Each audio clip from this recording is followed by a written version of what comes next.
Good morning students, I am Ita Sharma from Lyall Public School, Bikaner, your Hindi teacher.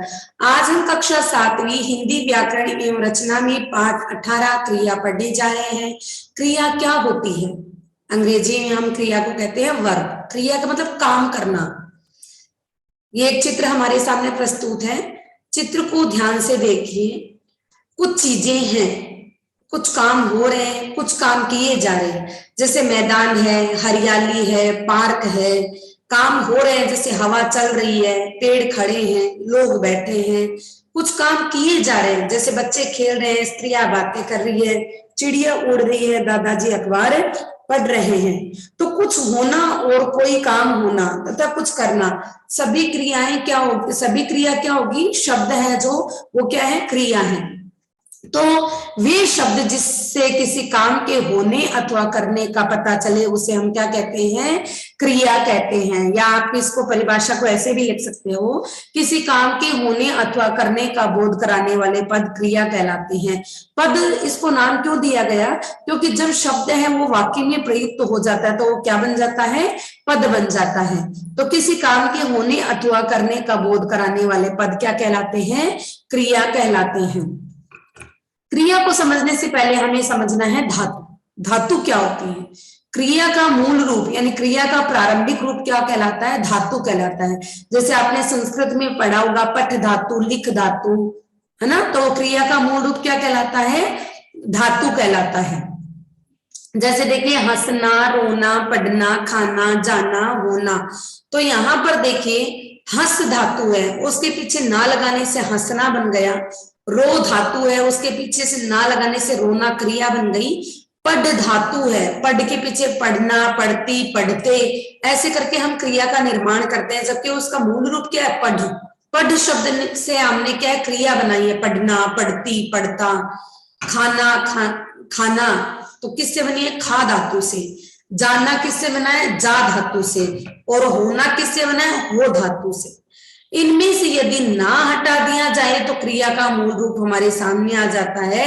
तो अगर exam में आपको पूछा जाए कि धातु किसे कहते हैं, तो क्रिया का मूल रूप क्या कहलाता है? धातु कहलाता है। आइए नेक्स्ट पढ़ते हैं।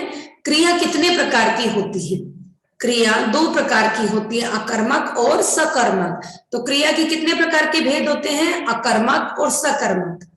सबसे पहला हम देखते हैं अकर्मक क्रिया। अकर्मक, देखिए नाम से पता चल रहा है अकर्मक यानी जिसमें कर्म नहीं है। तो जिस क्रिया का फल सीधा कर्ता पर पड़ता है उसे हम क्या कहते हैं? अकर्मक क्रिया। जैसे देखो राम जाता है, अब मैं कह दूं राम विद्यालय जाता है। दोनों शब्दों में, दोनों वाक्यों में आप देखिए अंतर देखिए। राम जाता है तो जाने की क्रिया कौन कर रहा है? राम कर रहा है। तो जानने का जो फल है वो किस पे पड़ रहा है? राम पर पड़ रहा है, क्योंकि कार्य राम कर रहा है। तो जानने का फल किस पर पड़ रहा है? राम पर। सिर्फ कर्ता है हमारे पास और क्रिया है, तो उसे हम क्या कहेंगे? अकर्मक क्रिया। अगर मैं कह दूं कि राम विद्यालय जाता है, तो मैं पूछ लू राम कहाँ जाता है? तो राम विद्यालय जाता है। यानी जाने का प्रभाव किस पर पड़ रहा है? विद्यालय पर जाता है, वो विद्यालय के लिए जा रहा है। तो वहां पर होगी सकर्मक क्रिया। तो देखिए अकर्मक क्रिया में कर्म नहीं होता। उदाहरण के लिए देखिए शबनम हंस रही है, श्वेता रो रही है, शिशु जाग गया है, बच्चे तैर रहे हैं। तो देखो हंसना क्या हो गया? क्रिया हो गई। रोना क्या हो गई? क्रिया हो गई। जागना क्रिया हो गई। तैरना क्रिया हो गई। और सिर्फ कर्ता दे रखा है, यहाँ पर हमें कर्म नहीं दे रखा। देखिए हिंदी की कुछ अकर्मक क्रियाएं निम्नलिखित है। सोना, भागना, दौड़ना, चलना, जाना, मरना, डरना, बढ़ना, उठना, बैठना और अकड़ना। देखो सोना तो व्यक्ति स्वयं सोता है ना? भागना स्वयं भाग रहा है, दौड़ना स्वयं दौड़ रहा है, चलना स्वयं चल रहा है, जाना खुद जा रहा है। तो वहां पर कर्ता और क्रिया 2 का ही पता लग रहा है। मरना व्यक्ति स्वयं ही मरेगा। डरना, डरना व्यक्ति स्वयं डरता है। बढ़ना, आगे बढ़ना स्वयं बढ़ता है। उठना स्वयं के ऊपर ही प्रभाव पड़ता है। और अकड़ना, अकड़ना में भी स्वयं के ऊपर ही प्रभाव पड़ता है। तो इस तरीके से ये होगी आपके अकर्मक क्रियाएं। नेक्स्ट देखिए सकर्मक क्रिया। सकर्मक किसको बोलते हैं? जहां पर कर्म के साथ क्रिया आती है। सकर्मक, यानी कर्म के साथ जो क्रिया आती है उसे बोलते हैं सकर्मक क्रिया। जैसे देखिए, जिस क्रिया का फल कर्म पर पड़े उसे हम सकर्मक क्रिया कहते हैं। यानी सकर्मक, कर्म के साथ जो क्रिया होती है उसे हम क्या कहते हैं? सकर्मक क्रिया कहते हैं। जैसे देखिए, सकर्मक क्रिया में कर्म अवश्य होता है। उदाहरण देखिए, नेहा कहानी पढ़ती है। अगर मैं सीधा बोल दूं नेहा पढ़ती है तो वहां पर क्या होगा? अकर्मक क्रिया, क्योंकि वो क्या पढ़ती है ये हमें नहीं बताया गया। मैं बता दूं नेहा कहानी पढ़ती है तो ये होगा आपके सकर्मक, क्योंकि हमें पता चल रहा है कि वो क्या पढ़ती है। नेहा क्या पढ़ती है? नेहा कहानी पढ़ती है। सचिन खेलता है, क्या खेलता है? फुटबॉल खेलता है। नेक्स्ट देखिए, पुलिस ने चोर को पीटा। पुलिस ने किसको पीटा? पुलिस ने चोर को पीटा। माँ बनाती है, क्या बनाती है? खाना बनाती है। तो ये सारी क्या होगी? आपके सकर्मक क्रिया होगी। अगर आपको सकर्मक क्रिया की पहचान करना है तो क्रिया के साथ हमें प्रश्न लगाना होगा, क्या, किसे और किसको। जैसे देखिए, नेहा क्या पढ़ती है तो हमें आंसर में लगाया कहानी पढ़ती है, तो वो हमारा क्या हो गया? कर्म हो गया। अब देखिए, सचिन क्या खेलता है? सचिन फुटबॉल खेलता है। पुलिस ने किसे पीटा? देखो, किसे शब्द का हम यूज में ले रहे हैं कि पुलिस ने किसे पीटा? पुलिस ने चोर को पीटा। माँ बनाती है, माँ क्या बनाती है? माँ खाना बनाती है। तो क्रिया के साथ अगर हम क्या, किसे, उस किसको प्रश्न पूछते हैं और उसका हमें आंसर मिल जाता है तो वो हमारा क्या होता है? कर्म होता है। और वहां पर कौन सी क्रिया होती है? सकर्मक क्रिया। सकर्मक क्रिया के भेद। सकर्मक क्रिया के दो भेद होते हैं, एक कर्मक और द्विकर्मक। एक कर्मक क्रिया, जिस क्रिया का एक ही कर्म होता है उसे एक कर्मक कहते हैं। जैसे अभी अपन ने उदाहरण पढ़ा था, सचिन फुटबॉल खेलता है। तो सचिन क्या हो गया? कर्ता हो गया। खेलना क्या हो गया? क्रिया हो गई। और वो क्या खेल रहा है? फुटबॉल खेल रहा है, तो फुटबॉल उसका क्या हो गया? कर्म हो गया। तो वाक्य में हमें सिर्फ एक ही कर्म प्राप्त हो रहा है। अब द्विकर्मक क्रिया में देखिए, जिस क्रिया में दो कर्म होते हैं उसे द्विकर्मक क्रिया कहते हैं। जैसे रूबीना ने श्याम को पुस्तक दी। अब देखिए, यहां पर देना क्या हो गई? देना तो हो गई क्रिया। अब रूबीना क्या हो गई? कर्ता, क्योंकि देने वाली कौन है? रूबीना, तो रूबीना कर्ता हो गई। रूबीना ने श्याम को क्या दी? तो हमें आंसर मिला पुस्तक दी। रूबीना ने पुस्तक किसे दी? श्याम को दी। तो एक तो श्याम हो गया हमारा कर्म और एक हो गया पुस्तक। तो यहाँ पर द्विकर्मक क्रिया है। एक उदाहरण हम और देखते हैं, जैसे राम पत्र लिखता है। राम क्या लिखता है? पत्र लिखता है। वाक्य ध्यान से सुनिए, राम क्या हो गया? कर्ता हो गया ना। राम पत्र लिखता है तो लिखना क्या हो गया? उसका क्रिया हो गई। और क्या लिखता है? वो पत्र लिखता है। तो राम पत्र लिखता है, तो यहाँ पर कर्ता है, कर्म है और क्रिया है। तो यहाँ पर सिर्फ एक ही कर्म है, पत्र।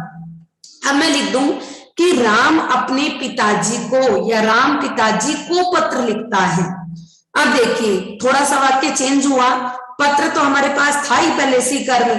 अब राम पिताजी को पत्र लिखता है तो राम पिताजी को क्या लिखता है? राम पिताजी को पत्र लिखता है। राम किसको पत्र लिखता है? राम पिताजी को पत्र लिखता है। तो हमें क्या क्या कर्म मिले? दो कर्म मिले, एक तो पत्र और एक पिताजी को।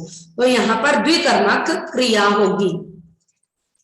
देखिए, कुछ अन्य उदाहरण हैं। माँ ने पुत्र को दूध पिलाया। माँ ने पुत्र को क्या पिलाया? माँ ने पुत्र को दूध पिलाया। तो एक तो हो गया हमारे पास दूध, ये हो गया कर्म। माँ ने दूध किसे पिलाया? पुत्र को। तो एक कर्म ये हो गया, तो ये हो गई द्विकर्मक क्रिया।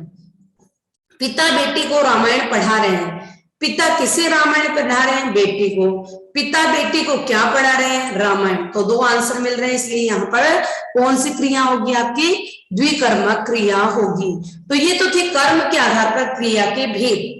अगला हम पढ़ते हैं संरचना की दृष्टि से। संरचना का मतलब होता है बनावट की दृष्टि से। हम क्रिया को वाक्य में प्रयुक्त कर रहे हैं तो हम कैसे बना रहे हैं, उस दृष्टि से क्रिया के कितने भेद होते हैं। तो संरचना की दृष्टि से क्रिया के 5 भेद होते हैं। कौन कौन से? सामान्य क्रिया, संयुक्त क्रिया, नाम धातु क्रिया, प्रेरणार्थक क्रिया और पूर्वकालिक क्रिया। पहले हम इसको नाम से ही समझते हैं ताकि हमें शॉर्ट में थोड़ा सा समझ में आए। सामान्य क्रिया यानी नॉर्मल क्रिया, राम जाता है, सीता हंसती है ना, उसने खाना खाया, मैंने पानी पिया, हम खेलेंगे, है ना, ये हो गई आपकी सामान्य क्रिया। संयुक्त क्या क्रिया क्या होती है, जहां पर दो क्रियाएं आती है, जैसे वह चलता गया, चलता भी क्रिया होगी, गया भी क्रिया होगी। तो दो क्रियाएं जब एक दूसरे के साथ आती है तो वो क्रियाएं क्या कहलाती हैं, संयुक्त क्रियाएं। तो इनको रंजक क्रिया भी कहते हैं। यानी एक मूल क्रिया है, वह चलता गया ना, तो चलता के साथ में गया, तो गया शब्द है उस चलता शब्द को सहारा प्रदान कर रहा है, उसके साथ संयुक्त हो रहा है, उसके साथ मिल रहा है। नेक्स्ट देखिए नाम धातु क्रिया। तो ऐसी शब्द ऐसी क्रियाएं जो संज्ञा सर्वनाम और विशेषण से बनती हैं। जैसे बात से, बात शब्द क्या हो गया, बात से बतियाना, ठीक है। विशेषण को शर्म, शर्म से क्या शब्द बना, शर्माना, शर्म में क्या हो गई, भाववाचक संज्ञा हुई, शर्म से शर्माना, ठीक है। तो इस तरीके से नाम धातु क्रियाएं किससे बनती है, संज्ञा सर्वनाम और विशेषण से। नेक्स्ट है देखिए हमारी क्रिया प्रेरणार्थक क्रिया। तो प्रेरणार्थक में प्रेरणा दी जाना, किसी को मोटिवेट करना कार्य करने के लिए। जैसे शिक्षक छात्रों से पाठ पढ़वाता है ना, तो शिक्षक क्या करवाता है, छात्रों को पाठ पढ़ने के लिए प्रेरित कर रहा है, वो पढ़वाता है, ठीक है। नेक्स्ट है अपनी क्रिया पूर्वकालिक क्रिया, यानी अभी मैं आपको पढ़ा रही हूं लेकिन इससे जस्ट पहले मैं क्या करके आई थी, है ना। जैसे अध्यापिका पत्र लिखाकर खिलाने लेकर गई, लिखाकर, खाकर, जाकर, सोकर, उठकर, बैठकर, तो पूर्वकालिक क्रिया में कर कर लगेगा। देखिए राम खाना खाकर बाहर खेलने चला गया, तो अभी वो कहाँ गया है, खेलने चला गया, लेकिन उससे पहले उसने क्या किया, उससे पूर्व काल में उसने क्या क्रिया की, खाकर, जाकर, सोकर, उठकर, बैठकर, तो ये क्या होंगी आपकी पूर्वकालिक क्रियाएं होगी।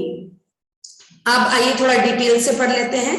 सामान्य क्रिया, जिस वाक्य में सिर्फ एक ही क्रिया होती है, नॉर्मल सेंटेंसेस होते हैं सिर्फ कर्ता होता है और एक क्रिया होती है, उसे सामान्य क्रिया कहते हैं। जैसे सरिता ने रोटी खाई, सरिता ने रोटी खाने का काम किया है।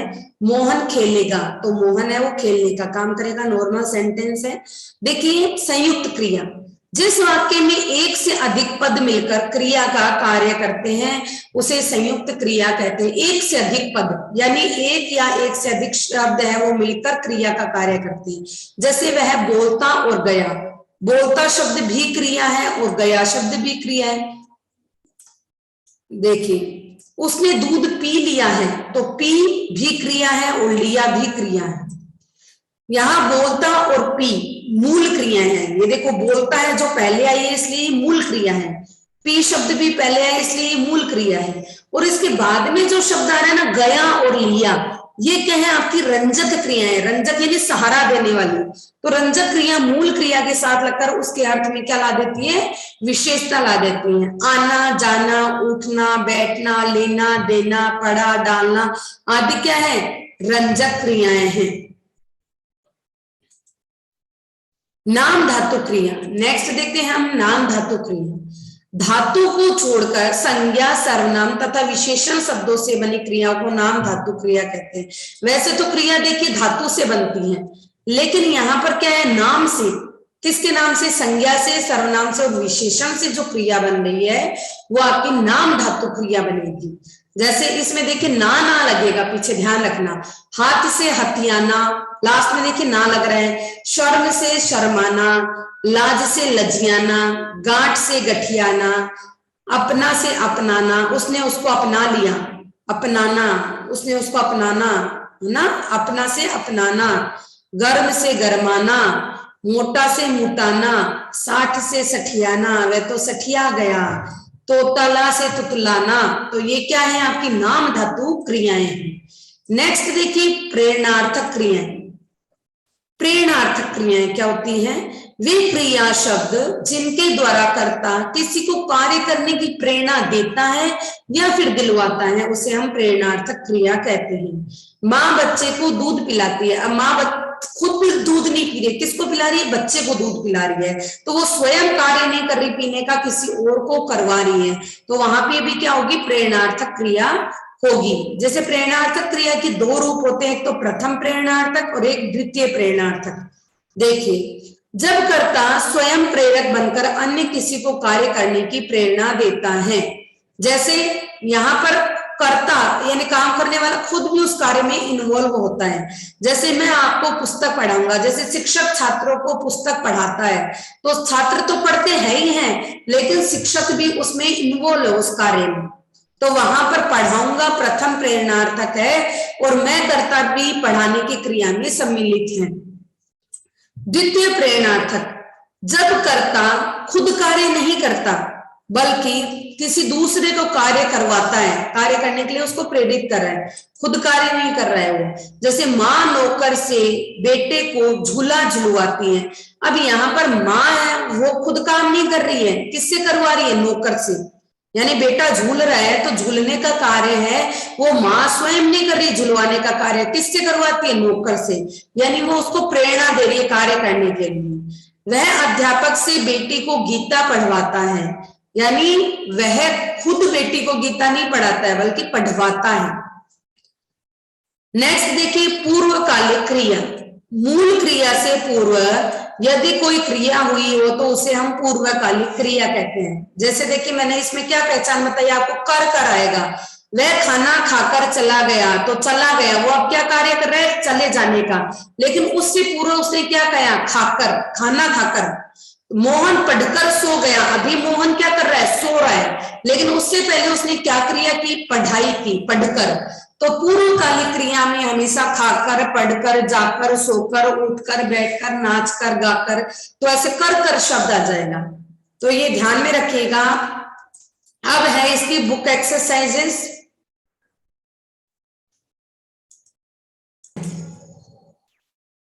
निम्नलिखित में से अकर्मक क्रिया छांटिए। सुना, गाया, खाया और हंसा। हंसा अकर्मक क्रिया है। पिया, रोया, फाड़ा, जोड़ा। रोया अकर्मक क्रिया है। निम्नलिखित में से सकर्मक क्रिया छांटिए। पढ़ा सकर्मक क्रिया है। खेला सकर्मक क्रिया है। नेक्स्ट है अकर्मक क्रिया वाला वाक्य छांटिए। मोहन बहुत रोएगा। इसमें अकर्मक क्रिया है क्योंकि रोने की क्रिया मोहन स्वयं कर रहा है। नीचे देखिए, वह दिल्ली गई। वह क्या गई? इसका आंसर हमें नहीं मिल रहा। वह दिल्ली गई है ना, तो वह दिल्ली जाने की क्रिया कौन कर रहा है? वह स्वयं कर रहा है। सकर्मक क्रिया वाला वाक्य है वे आम बेचेंगे, तो यह आपका वह क्या बेचेंगे? वे आम बेचेंगे, तो यह आपका है सकर्मक क्रिया। नेक्स्ट देखिए आप, नेक्स्ट है आपके हम अभी नहाएंगे, वे जागते रहेंगे, वे सीधे खड़े हैं, हम सूर्योदय देखेंगे। तो इसमें क्या होगा आपका?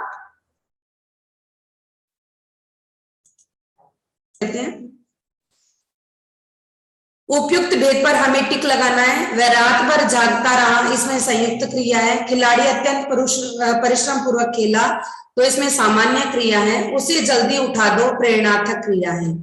नेक्स्ट है पूर्वकालिक क्रिया। तो वह सोकर जाग गया, वह खेलकर पढ़ेगा, वह गाकर भोजन करेगा, वह घूमकर फिर नहाता है। तो ये चैप्टर हमारा यहीं पर समाप्त होता है। आज की कक्षा में इतना ही। धन्यवाद।